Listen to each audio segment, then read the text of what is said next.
अस्सलाम वालेकुम स्टूडेंट्स। हमें अभी लास्ट लेक्चर में बेसिकली हमने क्लियर किया था 19th और 20th लेक्चर। यहाँ पे थोड़ी सी आप चेंज कर लीजिएगा। चैप्टर का नाम जो है हमारा 15th चैप्टर है। हमारी सीक्वेंस बुक के अंदर ठीक नहीं है, तो आप उसको देख लीजिएगा। Auditing cash and investment. अभी हमें ये जो चैप्टर है वो 15 चैप्टर है बेसिकली आपकी बुक के अंदर, तो हमें ये चैप्टर बेसिकली क्लियर करना। सो स्टार्ट करते हैं। इसके अंदर जो है auditing cash investment, auditing cash and investment. आपको मैं फिर दोबारा से अवेयर करवा रहा हूँ कि आप लोगों ने ये चैप्टर 15 है आपकी बुक के अंदर, और इस चैप्टर का नाम यहाँ पे ठीक लिखा गया ताकि आपको आसानी से वो मिल जाए। यहाँ पे मिस्टेकनली चैप्टर का नंबर जो है वो ठीक से मेंशन नहीं किया गया, तो आप इसको अपनी बुक में चैप्टर 15 मतलब 9 आपका जो चैप्टर 19 है उससे जो पहले वाला चैप्टर है चैप्टर 15 है। बेसिकली हमारी बुक में भी सीक्वेंस ठीक नहीं है, तो आप नाम के अकॉर्डिंग जाइएगा ऑडिटिंग कैश एंड इन्वेस्टमेंट, तो आपको ये चैप्टर बुक में मिल जाएगा, तो आपको आसानी हो जाएगी उसको क्लियर करने में। सो हाफ चैप्टर हम इस लेक्चर में क्लियर करेंगे और हाफ इंशाल्लाह नेक्स्ट में क्लियर करेंगे। इसके बाद हमारा लास्ट चैप्टर रह जाएगा और हमारी बुक कंप्लीट हो जाएगी। तो स्टार्ट करते हैं auditing cash. Basically auditing cash क्या होती है, और जब हम ऑडिटिंग कर रहे होते हैं तो हमें किस तरह से, हमें कौन कौन सी कैश को हमें चेक करना होता है और किस किस तरह से हमें उसे देखना होता है। मैंने इसमें से कोई भी चीज़ नहीं छोड़ी है क्योंकि चैप्टर बहुत बड़ा नहीं है, अप्रॉक्सीमेटली 8-10 पेजेस का चैप्टर है, तो मैंने स्क्रीनशॉट लिए हैं इसके और वहाँ पे डेटा पुट किया है। मैंने टाइप नहीं किया पहले, लेकिन आपकी सारी बुक का डेटा जो है अप्रॉक्सीमेटली यहाँ पे अवेलेबल है आपका इस चैप्टर से रिलेटेड। तो अभी स्टार्ट करते हैं। आपका फर्स्ट स्लाइड में वो बता रहा है कि बेसिकली हमने इस चैप्टर में पढ़ना क्या है। Getting familiar with the various cash and investment account.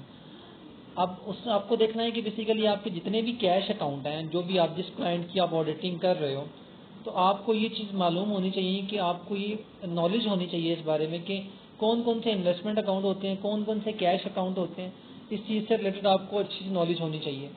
Reviewing risk and control related to liquid asset. इसके बाद रिव्यूइंग रिस्क, आप रिस्क को देखेंगे कि रिस्क किस तरह से इन्वॉल्व होता है। बेसिकली इस लेक्चर के अंदर जो है ना हम फर्स्ट वाली चीज़ को क्लियर करेंगे, getting familiar with the various cash and investment account. उसके बाद हम नेक्स्ट में जाके देखेंगे इंशाल्लाह various risk and control related to liquid asset. जो हमारे लिक्विड एसेट होते हैं, आपको पता है कि लिक्विड एसेट का कॉन्सेप्ट क्या होता है। लिक्विड एसेट का मतलब होता है जो आसानी से और थोड़े टाइम के अंदर कैश में कन्वर्ट हो जाते हैं, उसको लिक्विड एसेट कहते हैं। Testing management assertions for cash and investment. इसके बाद ये हमारा लास्ट टॉपिक रहेगा, इसको डिटेल से देखेंगे। सो अभी हम स्टार्ट करते हैं। हमारी पहली स्लाइड है most companies use bank accounts of operations.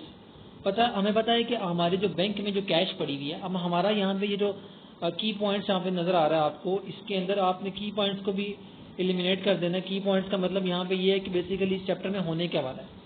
तो most companies use bank account for the operation. तो मोस्ट कंपनीज जो हैं वो अपने बैंक अकाउंट्स को इस्तेमाल करते हैं। उनके बैंक अकाउंट्स होते हैं, उनका पैसा बैंक में पड़ा हुआ होता है, तो बैंक में जितनी भी अमाउंट पड़ी होगी हम उसे कैश कंसिडर करेंगे। तो रिसीव रेवेन्यू, अब सारी पेमेंट बैंक में जा रही होती है, सारी पेमेंट बैंक में रिसीव हो रही होती है, हम बैंक से ही पेमेंट कर रहे होते हैं। तो कहने का मकसद ये है कि हम बेसिकली बैंक में पड़ा बस सारा का सारा पैसा उसे हम कैश कंसिडर करेंगे। फिर ऑडिट क्लाइंट्स में also have another type of bank account whose purpose in the earn interest and dividend income etcetera.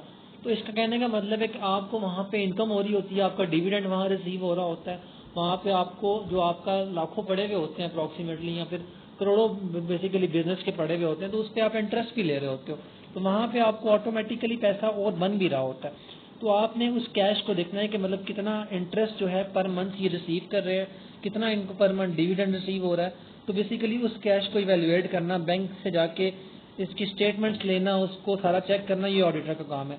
This chapter walks you through auditing various cash banks, मतलब बैंक में कितनी amount पड़ी हुई है, उसके ऊपर किस तरह का इंटरेस्ट लग रहा है और कैसे कैसे उसको रिसीव किया जा रहा है। And investment account that your clients may have, और जितने भी इन्वेस्टमेंट अकाउंट जो आपका क्लाइंट है उसने बैंक में बना रखे हैं और वह कहाँ कहाँ पे उसने इन्वेस्टमेंट कर रखी है। अब ये बेसिकली ये चैप्टर का ओवरव्यू है। This chapter also touch on the investment जो क्लाइंट्स में होल्ड इन द सिक्योरिटीज, और ये चैप्टर हमें ये भी बताएगा कि किस किस तरह की सिक्योरिटीज जो है हमारे क्लाइंट ने ले रखी है। Securities mean stocks and bonds and other business, मतलब कि उसने किस किस और बिजनेस के अंदर इन्वेस्ट कर रखा है। तो ये हमें बैंक की स्टेटमेंट से ही पता चलेगा कि कौन से को कितने इसके पास शेयर्स पड़े हुए और किस किस शेयर के ऊपर किस तरह का डिविडेंड जो है वो ये रिसीव कर रहा है, कितने इसने बॉन्ड लेके रखे हुए हैं, कितनी इनकम जो है पर मंथ इसको रिसीव हो रही है, कितना प्रॉफिट ये इसके अकाउंट में जा रहा है, कितना ये रेंट पे करता है कितना हर मंथ, कितनी इसको इनकम होती है। तो सारी जो आपको इन्फॉर्मेशन है वो वहाँ पे मिल जाएगी। इसको हम 13 चैप्टर में वैसे तो देख चुके हैं। Also just to make your life interesting, your clients may have a real property and tangible asset investment such as, जैसे कि हम डिस्कस कर चुके हैं चैप्टर 13 के अंदर। अब फर्दर की पॉइंट्स हैं, इसके बाद हमारा टॉपिक स्टार्ट होगा। बेसिकली हमने करना क्या, cash and some investment I discuss in the chapter liquid asset. वो बताया कि लिक्विड एसेट क्या होते हैं, जो कि easily to access and convert into other uses, मतलब आसानी से कैश फॉर्म में कन्वर्ट हो जाते हैं। You must give these balances check sheets assets and through look see during your audit. अब आपको फैमिलियर होना होता है, आपको देखना होता है बेसिकली नीचे आपके लॉज लिखे हुए हैं कि वो किस किस चैप्टर में क्या क्या चीज़ें बताई गई हैं। तो मैं ऊपर वाला पैराग्राफ ही आपको क्लियर करूंगा कि वो बता रहे हैं कि आपको जितनी भी चीज़ें आपके, क्योंकि आपके पास दो चीज़ें होती हैं, ये नहीं है कि आप बैंक के ऊपर रिलाई करते हैं और उसको छोड़ देते हैं। आपका एक बैंक अकाउंट होता है, वहाँ पे एक प्रॉपर कंप्लीट इन्फॉर्मेशन होती है आपके कैश से रिलेटेड, आपकी अकाउंट से रिलेटेड, आपकी जो भी आप पे करते हो, जो भी आप रिसीव करते हो, वहाँ पे एक प्रॉपर इन्फॉर्मेशन होती है। और उसके बाद आपको पता है कि हम एक रिकन्सिलिएशन स्टेटमेंट पढ़ते हैं, जिसके अंदर हम एक कैश बुक होती है जो कि हम जो बिजनेसमैन होता है वो उसको मैनेज कर रहा होता है, और एक दूसरी बुक होती है जिसको पास बुक कहते हैं, वो जो कि मैनेज कर रहा होता है हमारा बैंक। तो हम दोनों तरफ से क्रॉस चेक करते हैं, हमारी कैश बुक भी चेक करते हैं कि जो बैंक शो कर रहा है क्या वही चीज़ें यहाँ पे लिखी गई नहीं, या फिर जो बिजनेस शो कर रहा है, जो मेरा क्लाइंट जिसके लिए मैं ऑडिटिंग कर रहा हूँ जो वो शो कर रहा है, वो उसकी जो इन्फॉर्मेशन है वो रिलेट कर रही है, वो मैच कर रही है हमारे अकाउंट उन अकाउंट्स के साथ जो कि हमारे बैंक में अकाउंट्स हैं। तो बेसिकली हमारे इस पूरे चैप्टर का यही पर्पज़ है कि हम इस चैप्टर में देखें कि हमारी कैश जो कि बैंक में पड़ी हुई है, जो फिर हमने सिक्योरिटीज ली हुई हैं, जो हमने बॉन्ड्स परचेज किए हुए हैं, या उसके ऊपर हम डिविडेंड रिसीव कर रहे हैं, या फिर हमें कोई भी जो हमारा पैसा पड़ा हुआ है उसके ऊपर हम इंटरेस्ट रिसीव कर रहे हैं, तो वो सच एज कितना रिसीव कर रहे हैं और हमारा बेसिकली जो दिखाया जा रहा है बैलेंस शीट के अंदर क्या वाकई में इतना प्रॉफिट है या नहीं है। तो हमें इसको कंपैरिजन में लेके आना है बैंक की स्टेटमेंट्स के साथ। हमें अपनी बैलेंस शीट को भी चेक करना है, उसको भी इवेल्युएट करना है और उसको कंपेयर करना है अपनी बैलेंस शीट और अपने बैंक स्टेटमेंट्स के साथ, ताकि हमें पता चल जाए कि ये बैंक स्टेटमेंट्स भी ठीक है, जितनी अमाउंट इसकी पड़ी हुई है उसके ऊपर इतना ही इंटरेस्ट रिसीव कर रहा है, उसके बाद उसको डिविडेंड इतना रिसीव हो रहा है, इसको एक्चुअल इसने इतनी securities and stocks and bonds जो है वो परचेज कर रखे हैं, ताकि हमें इससे फेमिलियर रहें। नेक्स्ट स्लाइड के अंदर है कि आइडेंटिफाई वेरियस कैश अकाउंट्स। तो आपको डिफरेंट टाइप्स ऑफ, आपको पता है कैश अकाउंट डिफरेंट टाइप्स के होते हैं, तो हमें देखना है कि कितने किस्म की इसने अकाउंट्स खोल रखे हैं। From an auditing standpoint cash is an important account because cash transaction effect all other business and financial processes. क्योंकि कैश ही वो ब्लड है, क्योंकि बिजनेस को चाहिए होती है उसको स्मूथली रन होने के लिए, बिजनेस को चलने के लिए कैश लाजमी होती है। तो कैश के ऊपर उसका एक चेक एंड बैलेंस रखना, उसको चेक करना बहुत ज़्यादा इंपॉर्टेंट है। हम ये part I cover part 3rd and 4th of this book, हम उसको पढ़ चुके हैं डिटेल से, चौथे और पांचवें 3rd और 4th चैप्टर के अंदर। Why is cash so important, क्योंकि ये बेसिकली हमारी बॉडी में जिस तरह से ब्लड का काम होता है, हमारी बॉडी को ब्लड चाहिए होता है और हम उसके अकॉर्डिंग एक्टिवली परफॉर्म करते हैं तो सारे के सारे फंक्शंस। इसी तरह से जो बैंक होता है, इसी तरह से जो बिजनेस होता है सॉरी, तो उसको उसके सारे फंक्शंस को परफॉर्म करने के लिए, स्मूथली रन होने के लिए उसको कैश की जरूरत होती है। ये वही फंक्शन परफॉर्म करती है कैश, जो कि हमारी बॉडी में ब्लड काम करता है। बिजनेस रिक्वायर्स कैश, बिजनेस है गुड्स एंड सम चैप्टर। अब वो सिर्फ चैप्टर्स को बता रहा है कि इस चैप्टर में हमने इसको चीज़ को पढ़ा है, डिपॉजिटिंग फिक्स एसेट सब कुछ कैश से आता है। और एक्वायरिंग डेट और इक्विटी हम चैप्टर 14 में देख चुके हैं। The same businesses put their cash to use through purchasing के लिए हम डिफरेंट परचेजिंग के लिए हमें इन्वेंट्री परचेज करनी है, हमें बिल पे करना है, हमें रेंट पे करना है, हमें जो है डिफरेंट किस्म के एक्सपेंसेस देने हैं, कोई रेवेन्यू हमारा आ रहा है, तो सब कुछ कैश फॉर्म में ही होता है। पेइंग एम्प्लॉयज़ को देना है, इन्वेंट्री परचेज करनी है। हम डिफरेंट चैप्टर्स के अंदर डिफरेंट चीज़ों को पढ़ चुके हुए हैं और उसका कहीं ना कहीं ताल्लुक जो है वो डायरेक्ट कैश से होता है। In this section I discuss how business organise and manage their cash.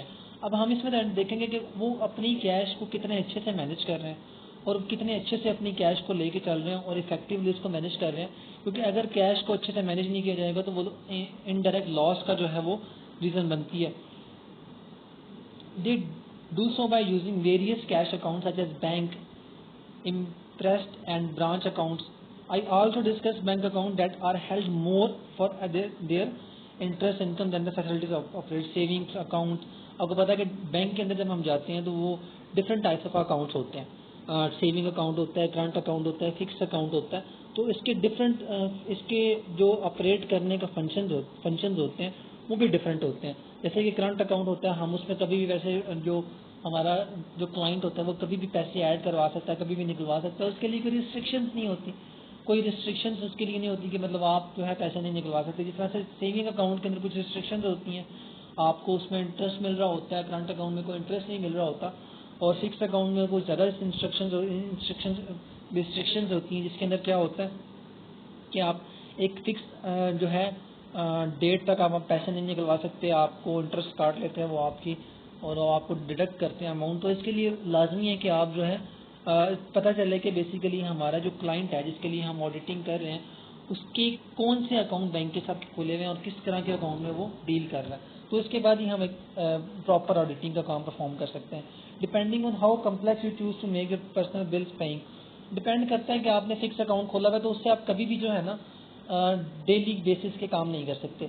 आपको डेली बेसिस पे जो छोटे मोटे एक्सपेंस करने होते हैं तो उसके लिए लाजमी है कि आपका करंट अकाउंट खुला हो, क्योंकि अगर करंट अकाउंट नहीं खुला हुआ, आप फिक्स अकाउंट से ये कर रहे हो, डेली बेसिस पे पैसे निकलवा रहे हैं, तो वो आपको बहुत ज़्यादा डिडक्ट करते हैं आपकी अमाउंट, आपको बहुत ज़्यादा लॉस होता है उसके अंदर। तो ये बहुत ज़्यादा लाजमी है कि आपको पता चले कि बेसिकली करंट अकाउंट से पैसा जा रहा है या फिक्स अकाउंट जा रहा है, किस तरह की फंक्शन के लिए किस तरह के अकाउंट से पैसा जाना चाहिए, क्या अप्रोप्रिएट ये उस चीज़ को चेक कर रहे हैं या नहीं कर रहे हैं। उसके बाद जो है ओके स्टूडेंट्स, नेक्स्ट जो है मैं आपको रिपीट करूंगा जो हमारा रिमेनिंग पोर्शन रह गया नेक्स्ट पोर्शन के अंदर। सो हम रिपीट करेंगे यहीं से, naming the common cash account.